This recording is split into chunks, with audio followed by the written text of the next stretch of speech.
Atenção! Começa agora uma teleaula de língua portuguesa do ensino médio. Você vai assistir a teleaula de número 67. Bons estudos!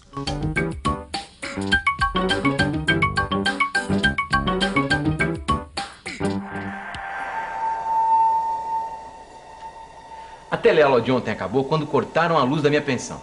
Falta de pagamento. O dono da pensão do Machado vive aprontando dessas. E desse jeito eu não posso nem ligar o computador, nem escrever. Aí a gente pensou num jeito de continuar a história do casal Meire e Eduardo. A mulher quer voltar a ser manicure e o marido é contra. Jane, a vizinha, vai contar como resolver a questão. Além disso, a teleaula de hoje vai mostrar que uma discussão é feita de argumentos. Em gramática, você vai aprender como se separa duas orações assindéticas. Em literatura, vai ouvir alguns poemas parnasianos e terminar tudo com uma redação original, partindo do fim para o começo. A teleaula de hoje começa como nós, no escuro. Esta noite, a Meire e o Eduardo vão resolver o problema que começou na primeira teleaula deste módulo. Se vale a pena ela recomeçar a trabalhar como manicure para ajudar no pagamento das contas do mês. Vamos acompanhá-los e ver se o velho ditado da discussão nasce a luz está certo. Eduardo, eu tentei resolver o problema da luz. Como você está vendo, eu não consegui. Eu pedi dinheiro emprestado a Jane, fui ao banco, isso depois de pegar a segunda via da conta no posto de serviços aqui do bairro. Só que no final eles me disseram que o prazo para religamento de luz é de 72 horas. Agora olha se tem graça a gente passar a noite no escuro. Eduardo, eu cansei de falar pra você. Não dá pra você fazer disso um cavalo de batalha, pô. Além do que você já resolveu o problema, agora só resta esperar. É por essas e outras que você pode tirar o seu cavalo da chuva, porque eu vou voltar a trabalhar amanhã mesmo. Quando eu pedi o dinheiro emprestado a Jane, eu disse a ela que ia pagar fazendo as unhas dela. Pego de surpresa, Eduardo ficou uns instantes parado sem saber o que falar. Imaginava como continuar a conversa.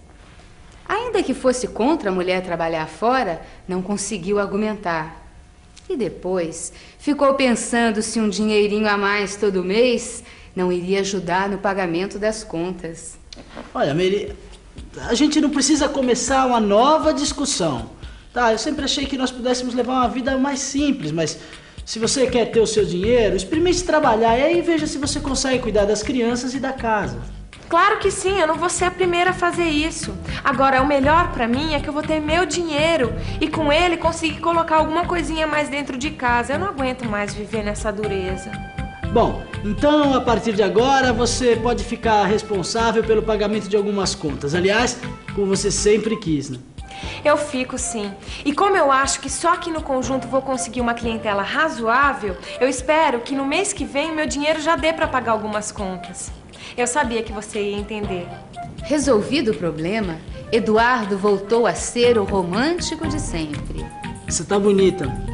Esse ar de felicidade é porque ganhou a discussão? Mas nem por isso a Meire deixa o seu realismo de lado. Bobagem. Com essa luz fraquinha não dá nem pra notar as marcas no rosto. Foi uma noite de pouca conversa. Na casa escura, as crianças não puderam correr e transitar livremente como sempre faziam. E sem poder ligar a TV, todos acabaram indo dormir mais cedo. Aí é fácil, é um pássaro. Ah, muito bem. Ponto pra mim. Tá bom. Vamos lá, hein? Vai. E esse aqui, ó?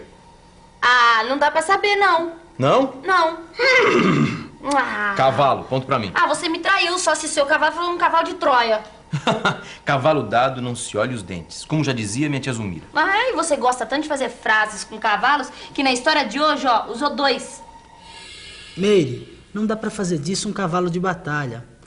Você sabe o que eu quis dizer com isso? É por essas e outras que você pode tirar o cavalo da chuva. E eu? O que eu quis dizer com essa frase? Vamos traduzir? Bom, eu disse, Meire, não exagere o problema. A expressão cavalo de batalha, que forma uma frase feita, quer dizer que a pessoa está preparando as suas armas ou o seu cavalo para uma guerra, enfim, exagerando. Tirar o cavalo da chuva vem do tempo em que o cavalo era um meio de transporte comum. Significa desista. A frase feita quer dizer que a pessoa está disposta a manter seu ponto de vista e argumentar. Ainda que Eduardo fosse contra a mulher trabalhar fora, não conseguiu argumentar. O que quer dizer argumentar? Argumentar. Verbo intransitivo. 1. Apresentar argumentos. Aduzir os raciocínios que constituem uma argumentação. 2. Discutir. Vamos ver agora o que quer dizer argumento? Argumento. Substantivo masculino. 1. Raciocínio pelo qual se tira uma consequência ou dedução. 3. Assunto em tema, enredo. 5. Discussão, contenda. 6. Cinema, história especialmente preparada para o cinema. Como você viu na cena texto, o Eduardo não conseguiu arranjar motivos para deixar a Meire em casa. Ele não conseguiu argumentos. Argumento também pode ser uma história especialmente preparada para o cinema ou televisão. Qual o argumento da história que você escreveu neste módulo do telecurso, Machado? O argumento é a crise de um casal diante dos problemas de dinheiro do dia a dia e a proposta de trabalhar fora da mulher. Foi baseado nesse argumento que eu desenvolvi a história que você acompanhou em 3 teleaulas. Usando outro sentido da palavra argumento, que é assunto ou tema, eu posso dizer: vamos partir para outro argumento da teleaula, as orações coordenadas. Na teleaula passada, você viu alguns conectivos que ligam orações coordenadas. Viu que as orações coordenadas que precisam de conectivos se chamam sindéticas. Hoje, nós vamos ver as orações que não precisam de conectivos. Elas se chamam assindéticas. Têm uma relação lógica entre si e são separadas pela pontuação. Os 3 recursos mais usados para separar 2 orações assindéticas são vírgula, ponto e vírgula e 2 pontos. Eu consegui o dinheiro, fui ao banco. A oração fui ao banco é uma coordenada aditiva. A vírgula entrou no lugar do conectivo e. Eu consegui o dinheiro e fui ao banco. O ponto e vírgula costuma ser usado para separar orações coordenadas adversativas, quando uma nega o que a outra afirmou. Comece a trabalhar, Meire. Não se esqueça dos nossos filhos. A oração "não se esqueça dos nossos filhos" é uma coordenada adversativa. O ponto e vírgula entrou no lugar do conectivo mas. Quando se tratar de orações conclusivas ou explicativas, dá para usar 2 pontos. A data do vencimento é hoje. Você deve pagar a conta. A oração "você deve pagar a conta" é uma coordenada conclusiva. É como se a Meire tivesse dito: a data do vencimento é hoje. Portanto, você deve pagar a conta. Você acompanhou por 3 teleaulas o conflito de temperamentos entre Eduardo, o romântico, e Meire, a realista.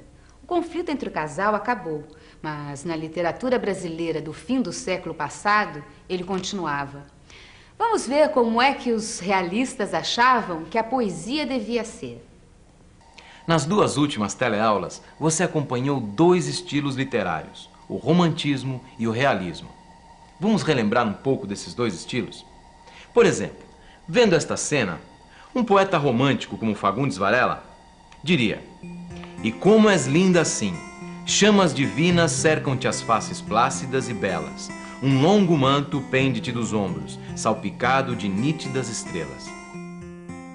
Já um escritor, como Machado de Assis, definiria a mesma cena assim: "Tudo nela era atenuado e passivo.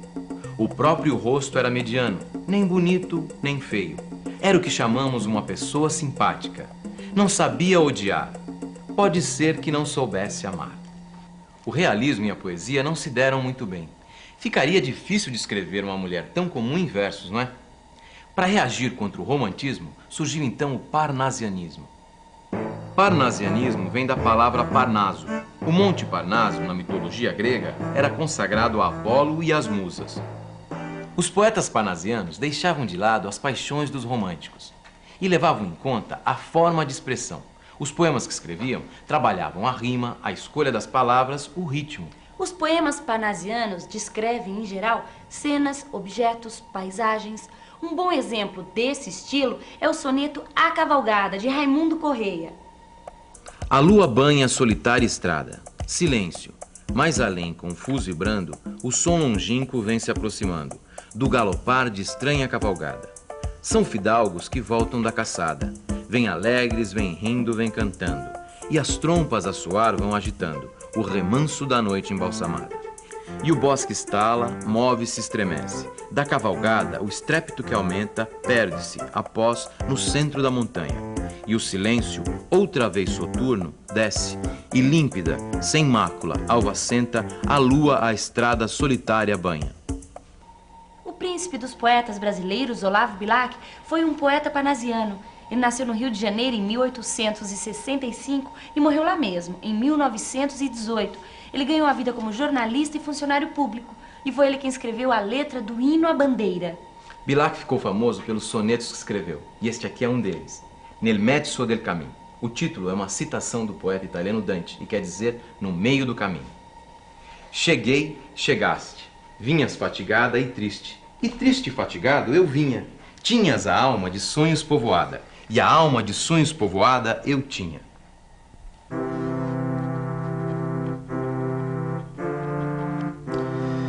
E paramos de súbito na estrada, da vida longos anos presa minha.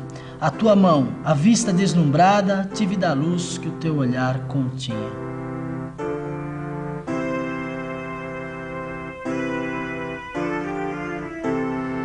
Hoje, segues de novo na partida. Nem o pranto teus olhos umedece, nem te comove a dor da despedida. E eu, solitário, volto a face e tremo, vendo teu vulto que desaparece na extrema curva do caminho extremo.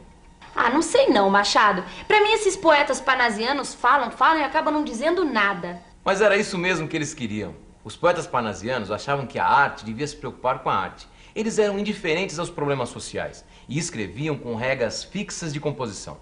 Deve ser difícil escrever assim, preso a regras, ritmos, formas. Quer experimentar? Tente escrever uma redação que já vem com o final pronto. Neste módulo do Telecurso de Língua Portuguesa, você presenciou cenas que se passam no dia a dia da maioria dos casais. Você ouviu os argumentos da Meire e do Eduardo. No seu dia a dia também é assim. A toda hora você tem que argumentar, apresentar justificativas, defender seus pontos de vista. Treine um pouco e se prepare para esse tipo de situação. Como? Escrevendo um parágrafo que já vem com o final pronto. O seu trabalho vai ser imaginar uma situação em que haja necessidade de argumentar e depois escrever o argumento no qual o final se encaixe. Pronta, Meire? Pronta. Qual é a frase? Voltarei a trabalhar fora e isso está decidido. Não posso mais continuar nessa dependência. Eu preciso ter o meu dinheiro, como eu sempre tive antes de me casar com você. Além do mais, o seu salário não está dando para pagarmos nossas contas. As crianças já estão crescidas, a gente vai dividir o trabalho e assim teremos menos preocupações. Voltarei a trabalhar fora e isso está decidido. No seu livro de estudos, você vai encontrar outras frases para terminar os argumentos. É só seguir o modelo que a Meire acabou de dar. Mas antes de pegar o livro, é bom dar uma olhada na revisão. E atenção, se liga aí que é hora da revisão. Na teleaula de hoje, você acompanhou um argumento entre o casal Meire e Eduardo e os vários significados da palavra argumento. Aprendeu que as orações coordenadas assindéticas, aquelas que não são ligadas por conectivos, são separadas pela pontuação. Os 3 recursos mais usados para separar orações são vírgula, ponto e 2 pontos. Em literatura, você ouviu poemas de um estilo que surgiu do realismo, o parnasianismo. O poeta mais importante do parnasianismo foi Olavo Bilac. E para terminar, você recebeu a tarefa de redigir um parágrafo de um argumento. Então, a frase é: Não perca a próxima teleaula. o módulo Devo e Não Nego termina aqui, mas as nossas histórias, gramática e literatura continuam. Se você quer saber das novidades, Não perca a próxima teleaula.